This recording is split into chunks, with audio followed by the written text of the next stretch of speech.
ঈদ উল ফিতরকে কেন্দ্র করে আমাদের সৈয়দপুরের আইন শৃঙ্খলা পরিস্থিতি অত্যন্ত ভালো। আমরা বিশেষ নিরাপত্তার ব্যবস্থা করেছি। পরবর্তী সময়ে আইন শৃঙ্খলা পরিস্থিতি অত্যন্ত স্বাভাবিক রয়েছে।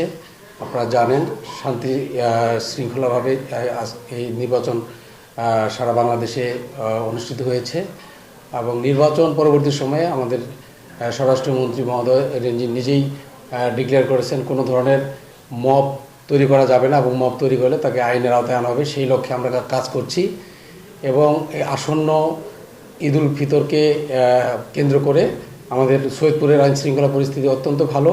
আমরা বিশেষ নিরাপত্তার ব্যবস্থা করেছি। আমাদের পুলিশ সুপার মহোদয় নিরাপত্তার বিষয়ে বেশ তৎপর এবং সার্বক্ষণিক স্যার আমাদেরকে নির্দেশনা দিয়ে থাকেন।